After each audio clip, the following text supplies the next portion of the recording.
A'udzu billahi minasyaitonir rajim. Bismillahirrahmanirrahim. Assalamualaikum warahmatullahi wabarakatuh. Bismillah, alhamdulillah, wassalatu wassalamu ala rasulillah, la haula wa la quwata illa billah. Jamaah salat subuh yang dimuliakan Allah subhanahu wa ta'ala, mari senantiasa kita bersyukur kepada Allah subhanahu wa ta'ala atas segala kenikmatannya yang dikaruniakan kepada kita, nikmat kesehatan, nikmat waktu, nikmat keluangan, nikmat panjang umur, ya, dan nikmat-nikmat lainnya. Mudah-mudahan dengan kita bersyukur kepada Allah subhanahu wa ta'ala, nikmat tersebut Allah tetapkan dalam diri kita. Jadi minimal itu ketika kita bersyukur, kenikmatan tersebut ada tetap dalam diri kita, ya. Dan juga maksimalnya bertambah. La in syakartum la azidannakum.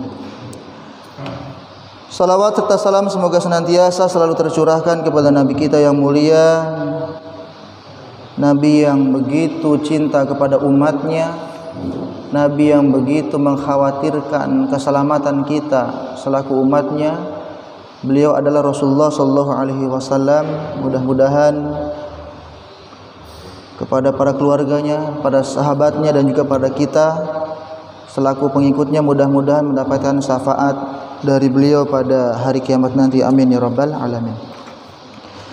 Jamaah salat subuh yang dimuliakan Allah subhanahu wa ta'ala, kita sampai di bab masih pernikahan, ya, masih bab pernikahan.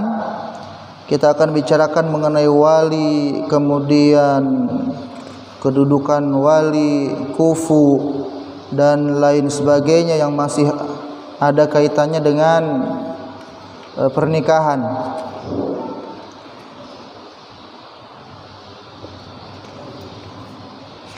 Sebelum kita masuk ke wali,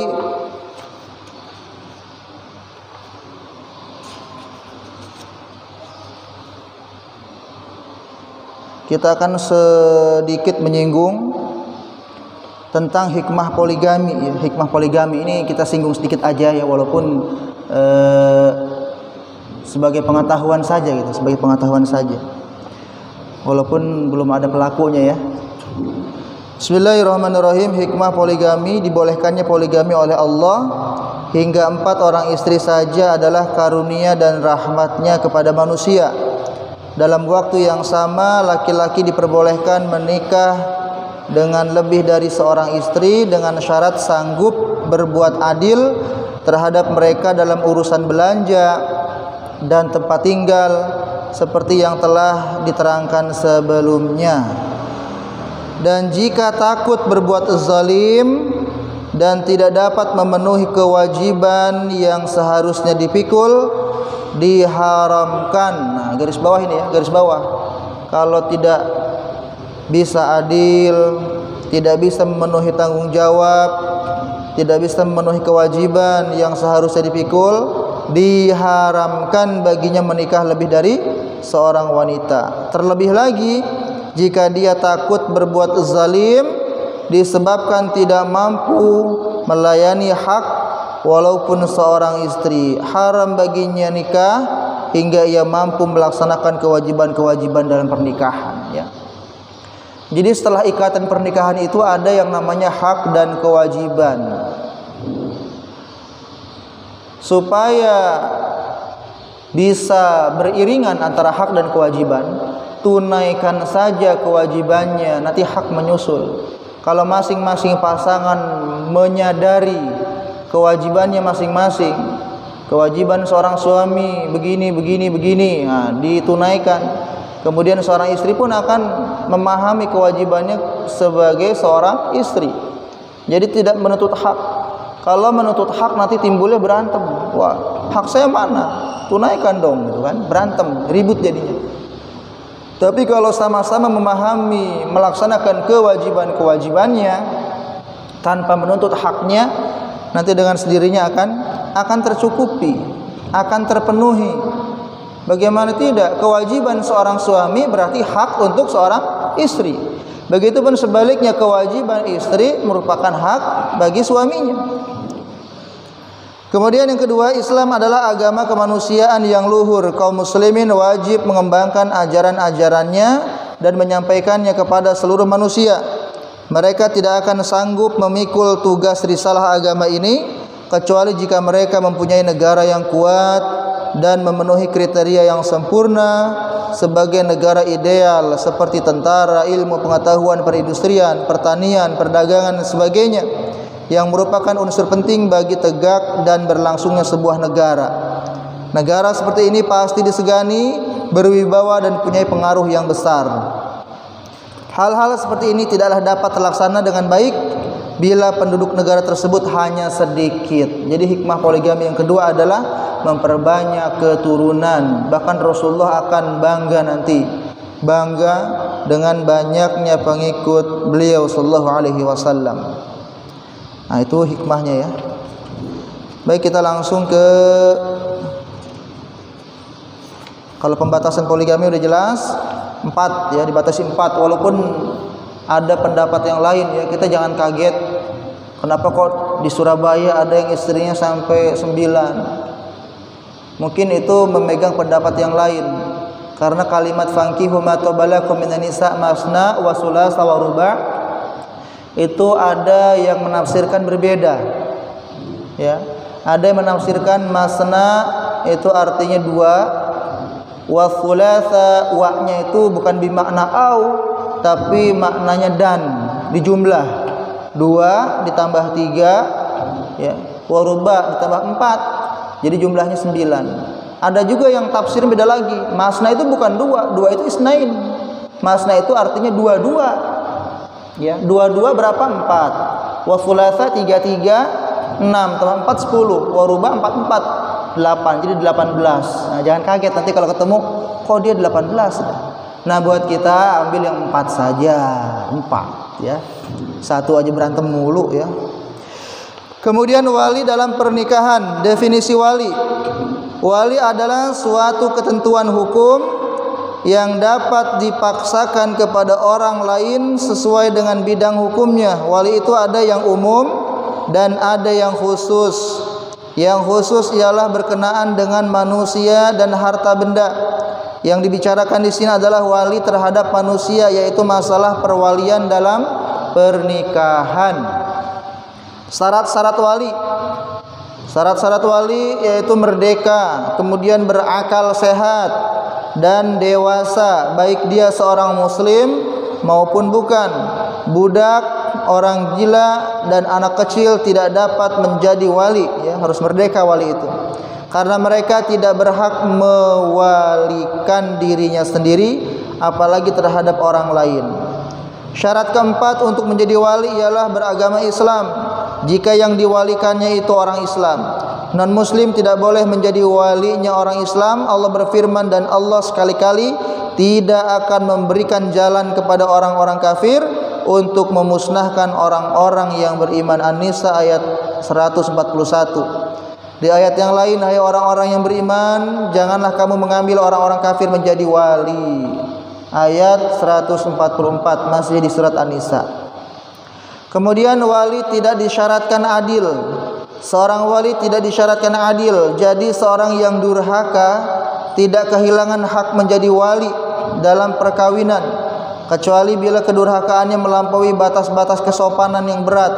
Ia tidak bisa menjadi wali karena ia jelas tidak menenteramkan jiwa orang yang diurusnya. Karena itu haknya menjadi wali menjadi hilang. Kemudian bagaimana wanita menjadi wali? Kebanyakan ulama berpendapat bahwa kaum wanita tidak boleh menikahkan dirinya sendiri atau menikahkan orang lain. Jadi pernikahan yang mempelai wanitanya diwakilkan atau diwalikan oleh dirinya sendiri adalah tidak sah, karena wali menjadi syarat sahnya akad. Mereka beralasan sebagai berikut, firman Allah, dan nikahkanlah orang-orang yang sendirian di antara kamu dan orang-orang yang layak nikah dari hamba-hamba sahayamu yang laki-laki dan hamba-hamba sahayamu yang perempuan. An-Nur 32. Firman Allah yang lain, dan janganlah kamu menikahkan orang-orang musyrik dengan wanita-wanita mukminat sebelum mereka beriman. Inti alasan pada kedua ayat tersebut adalah bahwa Allah menyerahkan perkara perkawinan kepada pihak pria, bukan kepada kaum wanita. Jadi seolah-olah Allah berfirman, wahai para wali, janganlah kamu kawinkan wanita-wanita yang kamu urus dengan pria-pria yang masih musyrik. Kemudian yang ketiga dari Abu Musa bahwa Rasulullah bersabda, tidak sah nikah tanpa wali, ya, la nikaha illa biwaliyin. Tidak sah nikah tanpa wali. Maksud pernyataan tidak pada hadis ini adalah tidak sah, yang merupakan arti terdekat dari pokok persoalan ini. Jadi nikah tanpa wali adalah batal, seperti yang akan disebutkan dalam hadis Aisyah berikutnya. Kemudian yang keempat, Bukhari meriwayatkan dari Al-Hasan, ia berkata tentang sebab turunnya firman Allah, janganlah kamu para wali menghalang-halangi mereka, para istri, untuk menikah kembali dengan bekas suami mereka atau orang lain. Al-Hasan berkata, Ma'qil bin Yasar menceritakan bahwa ayat ini turun berkenaan dengan dirinya. Katanya, aku menikahkan salah seorang saudara perempuanku dengan seorang pria, tetapi kemudian diceraikannya. Ketika iddahnya habis, mantan suaminya datang lagi meminangnya. Aku berkata, dulu kamu aku jodohkan, aku nikahkan, dan aku muliakan. Tetapi kemudian kamu ceraikan. Kini kamu datang untuk meminangnya lagi. Demi Allah, kamu tidak dapat kembali lagi kepadanya untuk selama-lamanya.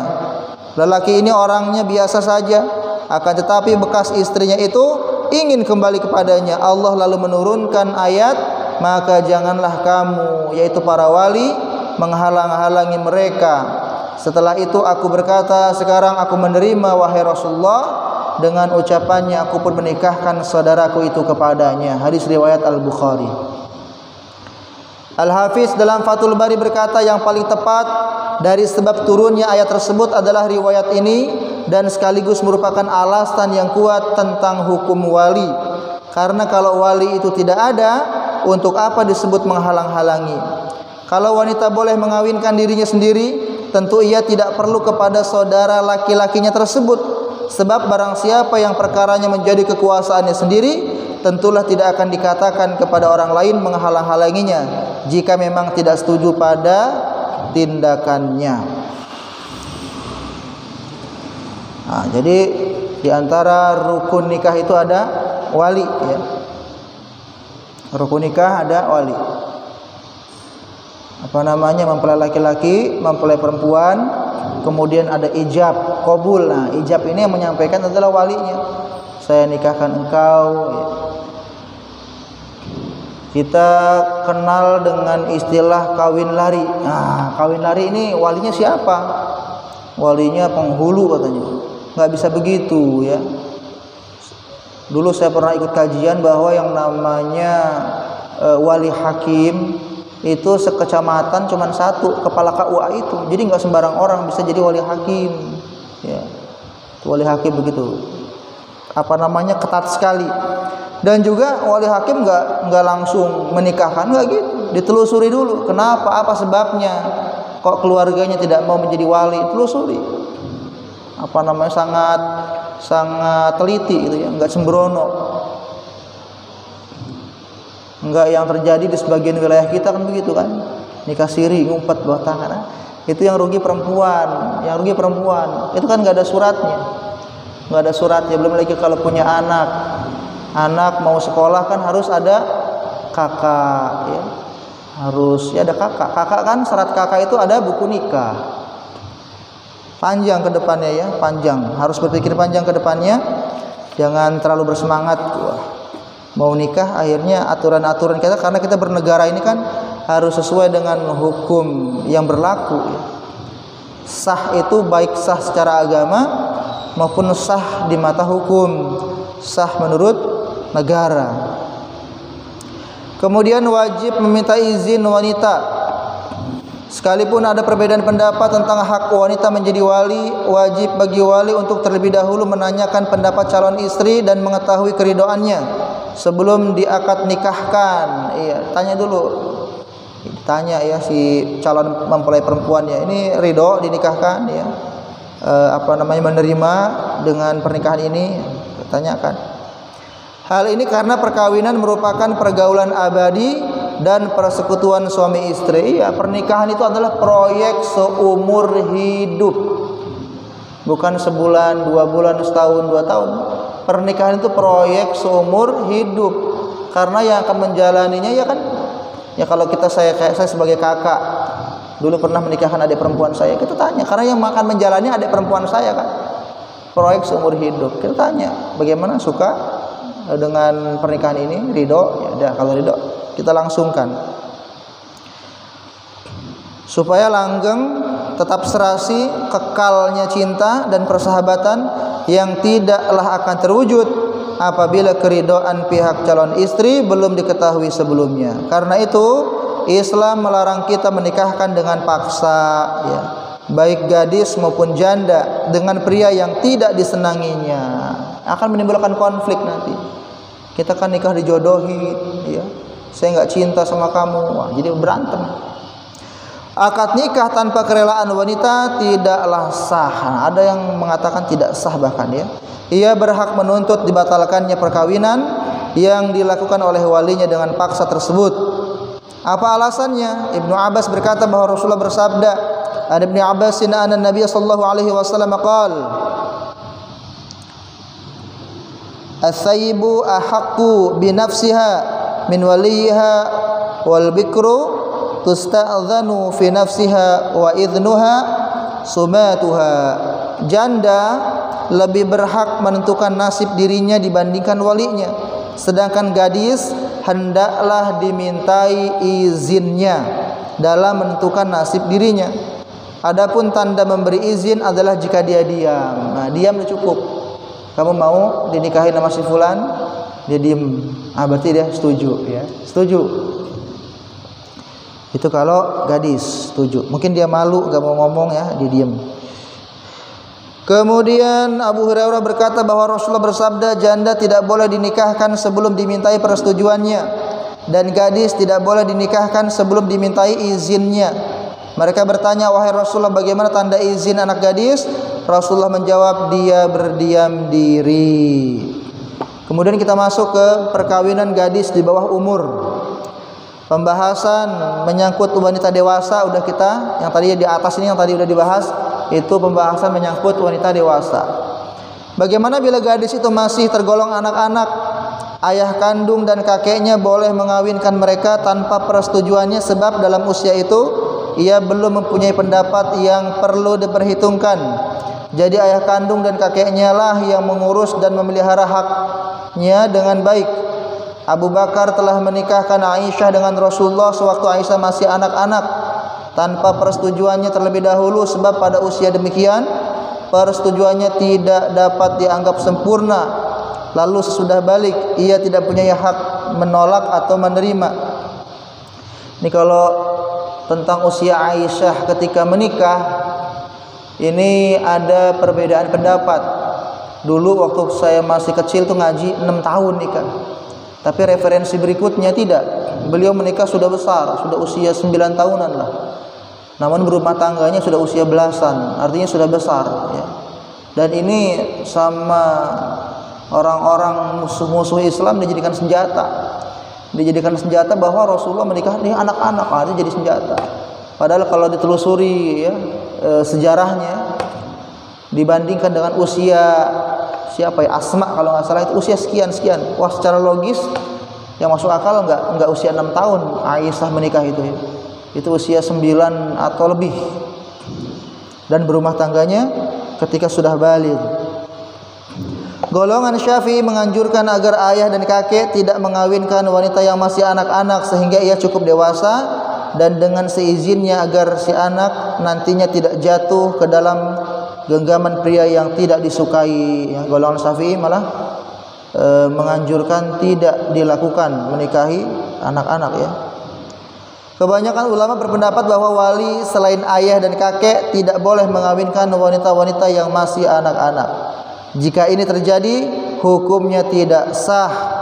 Akan tetapi Abu Hanifah, Auza'i, dan segolongan ulama salaf membolehkan dan menganggap perkawinannya sah.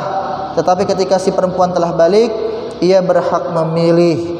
Inilah pendapat yang kuat, ya. Lagi-lagi dikembalikan kepada si perempuannya ketika sudah balik.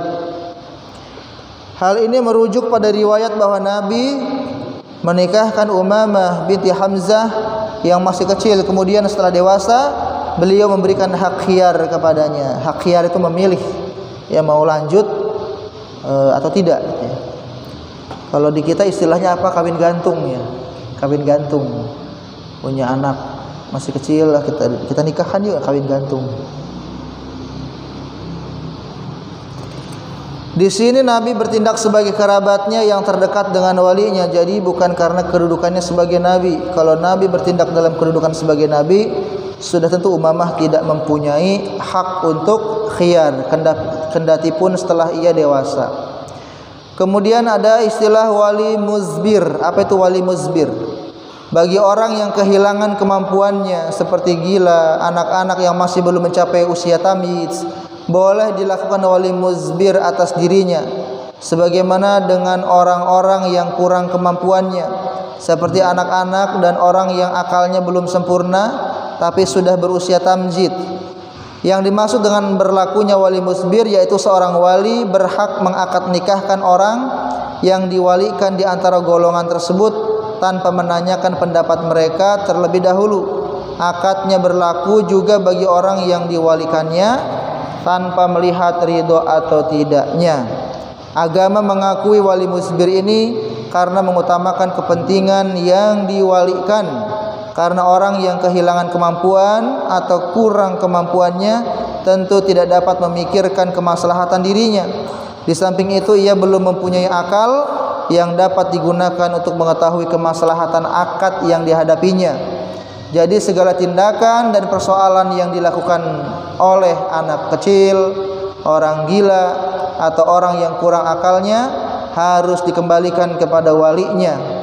Jika orang yang sudah kehilangan kemampuan untuk melakukan akad nikah lalu melakukan akad nikah, hukumnya batal karena pernyataannya di dalam mengadakan akad dan segala tindakannya tidak dianggap sempurna sebab orang tersebut belum tamyiz. Sifat-sifat tamyiz menjadi dasar penilaian hukum.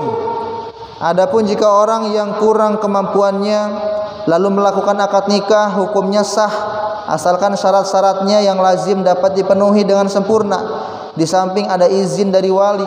Dalam hal ini wali boleh mengizinkan atau menolak. Ya, makanya yang namanya pernikahan ini nggak boleh main-main. Di kita ada sinetron-sinetron, ada akad nikahnya. Itu biasanya kan di silent, ya, di silent, pura-pura ngomong. Soalnya nikah ini nikah talak sama rujuk, main-mainnya jadi beneran itu. Benerannya jadi beneran, main-main pun jadi beneran. Kamu saya talak, jadi talak walaupun main-main. Jadi cerai. Ya, nggak boleh main-main mengenai talak, nikah, rujuk. Golongan Hanafi berpendapat wali muzbir berlaku bagi asabah seketurunan terhadap anak yang masih kecil, orang gila dan orang yang kurang akalnya. Adapun di luar golongan Hanafi, mereka membedakan antara anak yang masih kecil dan orang gila serta kurang akal. Mereka sependapat bahwa wali muzbir bagi orang gila dan kurang akal berada di tangan ayahnya, kakeknya, pengasuhnya, dan hakim. Mereka berselisih pendapat tentang wali muzbir bagi anak laki-laki dan perempuan yang masih kecil. Imam Malik dan Imam Ahmad berpendapat di tangan ayah dan pengasuh dan tidak boleh selain dari mereka. Jadi wali muzbir itu ada yang membatasi ayah, kakek, pengasuh. Ada yang ayah dan pengasuh saja. Akan tetapi Imam Syafi'i berpendapat ada di tangan ayah dan kakeknya. Sementara golongan Syafi'i, bahkan di sini Imam Syafi'i sendiri berpendapat wali muzbir itu yang boleh cuman ayah dan kakeknya.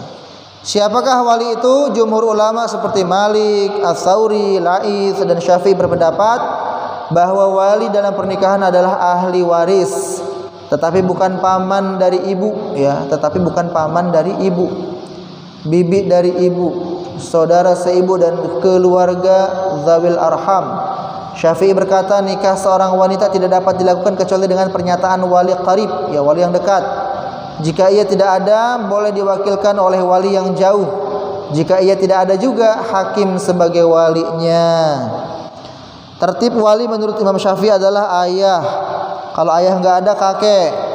Kalau kakek enggak ada, saudara laki-laki, ya. Saudara laki-laki ayah. Saudara laki-laki ayah berarti apa? Paman, ya. Kemudian saudara laki-laki ayah dan ibu artinya paman. Kemudian saudara laki-laki ayah, itu yang kalau beda ibu beda ayah. Kemudian anak paman dari ayah dan ibu. Nah, anak paman dari ayah dan ibu artinya apa? Sepupu, ya. Jauh dia. Kemudian anak laki-laki dari saudara laki-laki.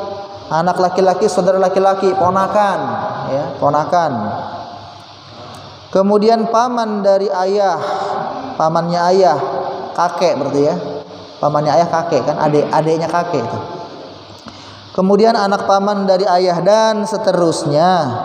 Kemudian hakim, ya, hakim ini udah asobah sisa.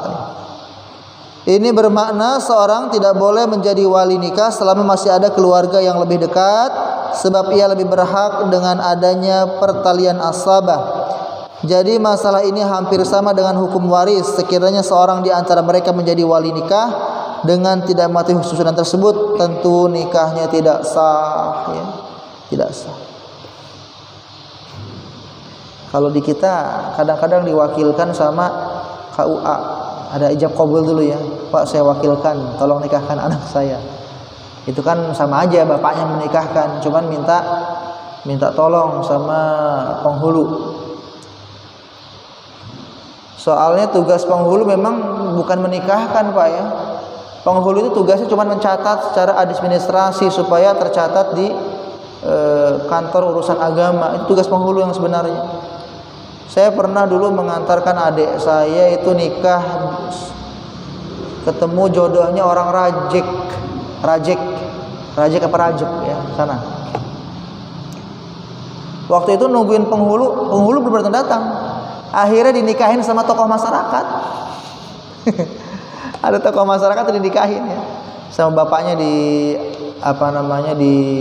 ya kayak ijab qabul apa, ya, diserahkan ke tokoh, dinikahkan. Sampai kemudian penghulu itu datang, udah siangan datang ya nggak ngapa-ngapain, udah datang makan ada gitu, ya.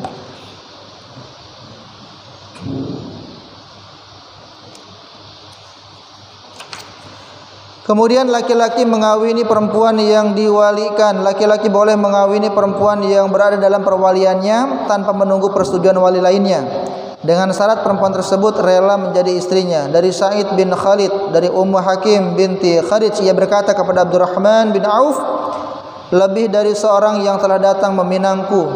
Karena itu kawinkanlah aku dengan salah seorang yang engkau sukai. Abdurrahman bertanya, apakah hal itu berlaku juga bagi diriku? Ia menjawab, iya. Abdurrahman lalu berkata, kalau begitu aku kawinkan diriku dengan kamu. Malik berkata bahwa seandainya seorang janda berkata kepada walinya, kawinkanlah aku dengan orang yang engkau sukai, lalu si wali itu mengawinkan dengan dirinya sendiri atau laki-laki lain yang dipilih oleh perempuan yang bersangkutan, perkawinannya sah sekalipun calon suaminya itu tidak dikenal lebih dahulu. Demikian juga pendapat golongan Hanafi, Lais, Ats-Tsaur dan Al-Auza'i. Syafi'i dan Daud berkata bahwa yang mengawinkan haruslah hakim atau walinya yang lain, baik setingkat dengannya atau lebih jauh, sebab wali termasuk syarat perkawinan.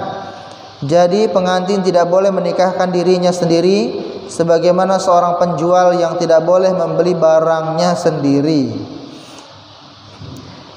Tidak hadirnya wali, gaib.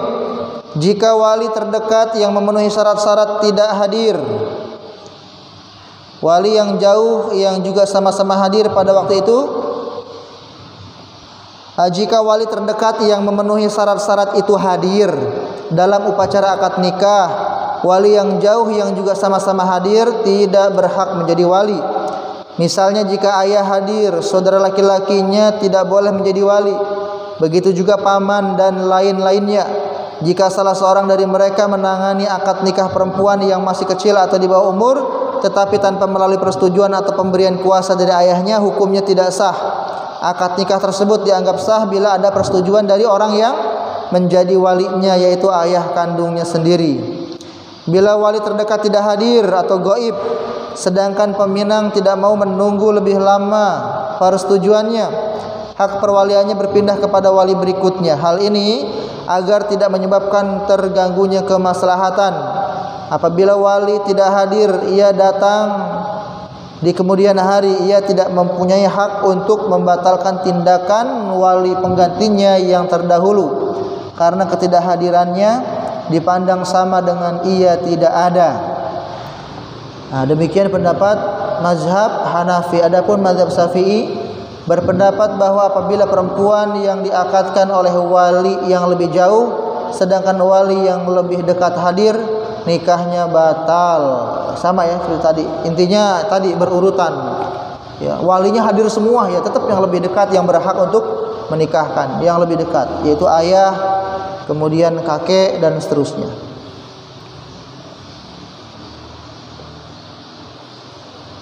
Dalam kitab Bidayatul Mujtahid dikatakan bahwa mengenai masalah ini Imam Malik sendiri mempunyai beberapa pendapat. Yang pertama, jika wali yang lebih jauh mengakadkan padahal wali yang lebih dekat hadir, nikahnya itu dibatalkan.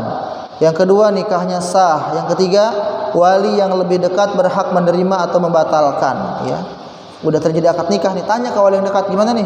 Udah, saya terima kok, nggak apa-apa. Nah, itu nggak masalah. Kemudian diakadkan oleh dua orang wali. Jika seorang perempuan diakadkan oleh dua orang wali, baik kedua akad itu sama waktunya maupun berlainan, yang satu lebih duluan dari yang lain, keduanya batal. Jika berlainan waktunya, si perempuan menjadi istri laki-laki yang lebih dulu akadnya. Ya, ini kan kalau sekarang nggak mungkin terjadi lah ya. Sekarang kan alat komunikasi sudah canggih, ada video call. Nah, kalau zaman dulu kan mungkin tolong cariin suami dong, iya, nggak tahu ya di sini ada akad nikah, sini ada akad nikah, dinikahin si perempuan. Nah, itu dilihat dari waktunya, mana yang duluan. Kalau yang duluan itulah yang lebih berhak atau yang sah. Kalau waktunya berbarengan, dua-duanya batal. Begitu maksudnya. Kemudian perempuan tidak memiliki wali dan tidak bisa datang kepada hakim. Al-Qurtubi berkata, jika perempuan yang tinggal di tempat yang tidak ada sultan atau penguasa atau pejabat pemerintah dan tidak juga mempunyai wali, penyelesaiannya dapat diserahkan kepada tetangga yang dipercayai untuk mengakadkannya. Ya. Walinya nggak ada, wali hakim juga nggak ada, berarti ini nikah secara agama doang ya. Akhirnya diserahkan kepada tetangga untuk mengakadkannya. Dalam keadaan demikian, tetangga tersebut telah menjadi wali karena setiap orang tentu perlu menikah, tetapi dalam melaksanakannya hendaklah dikerjakan dengan sebaik-baiknya. Sehubungan dengan ini, Malik membahas perempuan yang kondisinya lemah, menurutnya ia boleh dikawinkan oleh orang yang diserahi amanah untuk mengurusnya karena ia tidak dapat pergi menghadap sultan. Ya, maksudnya di sini wali hakim. Jadi seolah-olah sultan tidak berada di tempatnya, sehingga seluruh orang Islam secara umum dapat bertindak menjadi walinya. Imam Syafi'i berpendapat bahwa apabila dalam masyarakat terdapat perempuan yang tidak mempunyai wali, lalu ia mewalikannya kepada seorang laki-laki untuk menikahkannya, hukumnya dibolehkan. Hal itu merupakan tindakan yang sama saja dengan melantik hakim. Orang yang diangkat sebagai hakim sama kedudukannya dengan hakim itu sendiri. Halangan wali. Para ulama sependapat bahwa wali tidak berhak menghalang-halangi perempuan yang diwalikannya dan menzaliminya supaya tidak nikah, padahal ia ingin nikah dengan laki-laki yang sepadan dan maharnya misil. Jika wali menghalangi pernikahan tersebut, calon pengantin wanita berhak mengadukan perkaranya kepada pengadilan agar perkawinan tersebut dapat dilangsungkan. Ya, nggak boleh menghalang-halangi. Kemudian pernikahan perempuan yang yatim. Nah, perempuan yatim boleh dinikahkan sebelum balik dan wali-walinya berhak melakukan akadnya, tetapi ia berhak memilih. Kayak tadi lagi memilih setelah dia balik nanti, setelah dia dewasa nanti. Aisyah berkata, maksud firman Allah dan mereka meminta fatwa kepadamu tentang para wanita, katakanlah Allah memberi fatwa kepadamu tentang mereka, dan apa yang dibacakan kepada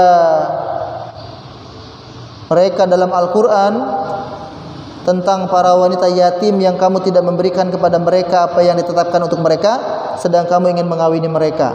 Aisyah berkata maksud ayat ini adalah si wali ingin menikahinya, tetapi tanpa memberi mahar kepadanya secara adil, lalu mereka dilarang menikahinya. Wali boleh mengawininya kalau memberinya mahar dengan adil. Perempuan yatim mesti dimintai persetujuan ketika dia ingin dinikahkan. Jika ia diam, itulah tandanya persetujuannya, dan jika dia menolak, jangan diteruskan. Nah, itu mengenai perwalian, ya, mengenai perwalian. Dan memang yang namanya pernikahan itu harus ada wali, ya, ada wali. Dulu banyak kejadian ya, kawan-kawan ada tuh yang nggak disetujui, nikahnya nggak disetujui, akhirnya lari, ya. Ini kisah nyata ini. Ibu bapak dari pihak perempuan itu nggak setuju, akhirnya dia kabur, ya, kabur ke Lampung. Di Lampung nggak taunya bapak laki-laki ini punya relasi, bikin memo aja, tolong nikahin anak saya, padahal anaknya laki-laki, ya. Ya karena seorang ayah kan khawatir, ya, anaknya bawa perempuan gimana, ya. Udah sana ke Lampung temuin teman bapak nih, dikasih memo nikah, pulang-pulang udah berbuku nikah. Ada kejadian kayak gitu, ya. Tapi yang namanya pernikahan sebisa mungkin ya dengan baik-baik, ya, ada persetujuan dua pihak, karena bukan hanya menyatukan si dua laki-laki dan perempuan, tapi menyatukan dua keluarga besar. Bahkan kalau budayanya berbeda, menyatukan dua kebudayaan yang berbeda. Nah, ini yang terkandung di dalam pernikahan. Maka sesuatu yang baik ya awali dengan lakukan dengan cara yang baik. Lakukan dengan cara yang baik. Karena Allah itu Maha baik dan hanya menerima yang baik. Baik, jemaah salat subuh dimuliakan Allah Subhanahu wa taala. Demikian, ya, mengenai wali, mengenai perwalian. Insyaallah pekan depan kita akan masuk ke kedudukan wakil dalam pernikahan. Wakil, kemudian kufu, ya. Pernikahan itu adalah sekufu. Sekufu itu selevel, ya. Biar biar enak. Kalau nggak selevel nanti akan timbul canggung dan lain sebagainya. Baik, mudah-mudahan ada manfaatnya. Subhanaka Allahumma bihamdika asyhadu an la ilaha illa anta astaghfiruka wa atubu ilaik. Assalamualaikum warahmatullahi wabarakatuh.